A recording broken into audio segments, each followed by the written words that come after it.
All right, guys, Colorado is signed. I put up the overview video yesterday, and before most of you had a chance to even watch it, one of the four bills became a law. Hey, what's going on, everyone? Welcome back. My name is Nick. This is a follow-up video I wasn't planning on making this week, but here we are. Colorado went from awaiting governor's signature to effective July 1st in less time than it took me to edit the last video. And New York just got even more urgent. Now, quick thing before we start, if you have not watched that full overview video yet, go watch that first. I'll go ahead and throw up a card on the screen for you right now. It covers every bill in detail. This video is just going to be the update. And of course, the free PDF tracker is at planet3dp.com/legislation. It still has everything, all four states, contact info, the bill links. Grab that if you haven't already. All right, Colorado. Governor Polis signed HB 261144, and it goes into effect July 1st. I, of course, wasn't surprised. Polis has been saying this for weeks. He looked forward to reviewing it, and that's just not the language that someone is looking to veto a bill. Here's what the law does. It prohibits using a 3D printer or a CNC machine to manufacture firearms or firearm components without a federal license. That includes large capacity magazines and rapid fire trigger devices. First offense is a Class 1 misdemeanor. Second offense is a Class 5 felony and a fine up to $100,000. Now, do I think people should be printing untraceable guns with no background check, no record, and no accountability? No, of course not. That's the real problem. I get why Colorado moved on this, but here's the part that actually bothers me about this specific law.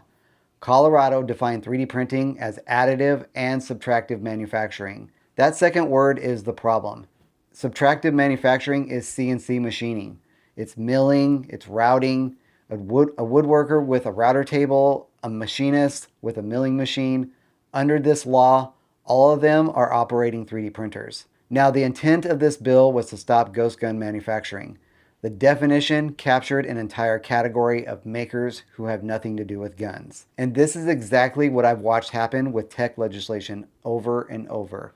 Step 1 sounds reasonable. Step 2 sounds reasonable. But the definitions get written too broadly. And by the time you get to step 4, you've pulled in people the original law was never aimed at.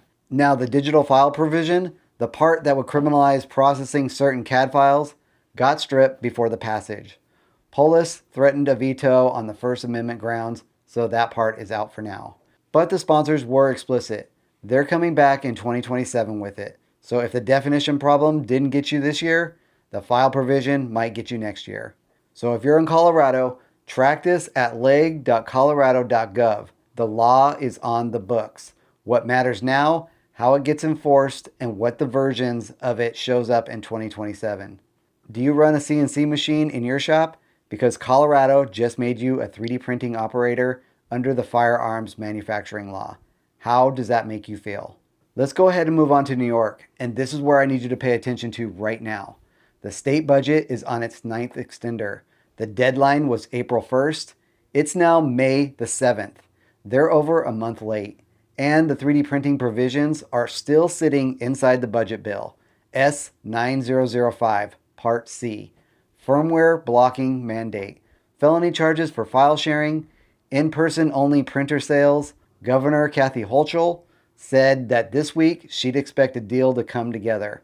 This week. That means what we're warning about yesterday could land in the next few days. Let me be specific about what the firmware provision requires. Every printer sold or used in New York would need software that scans every file against a firearm detection algorithm in real time and refuses to print anything it flags. Adafruit looked at this. The EFF looked at this. The algorithm they're requiring doesn't exist. You can't accurately scan G-code. The false positive rate alone would make these machines unusable for completely legal work. And again, I understand what they're trying to do. You can't mandate your way to a technology that hasn't been built yet. If you're in New York, here's what you can do right now. Go to nyassembly.gov/MEM, enter your address, find your assembly member, call or email them today, tell them that you're a 3D printing owner and you want Part C out of the budget before it passes. Now, the same thing, you can go to nysenate.gov for your state senator. Now, trust me, I know it feels like nothing happens when you email a rep. I used to think the same thing. Then I watched the file provision get stripped from Colorado because enough people pushed back. Contact works when timing is right, and the right time is now. Now, moving on to California AB 2047, it's still in Assembly Appropriations. It passed Judiciary 9-3 on April 14th. No movement since, we're still waiting. Washington is law since March 24th, and there's nothing new there.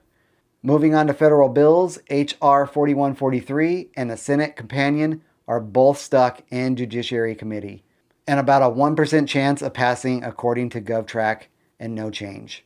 So here's where we are. 2 signed laws, 1 budget vote that could happen any day, 1 bill still in committee, and that's the whole map right now. The PDF at planet3dp.com/legislation has all of this updated. Contact info by state, direct bill links. It's free. Go grab it. Now, real quick, if this content is useful to you, hit that like button. Shoot me a comment. It could literally be which state you're located in. All right. Again, my name is Nick. I hope you're having a great day. And as always, happy printing.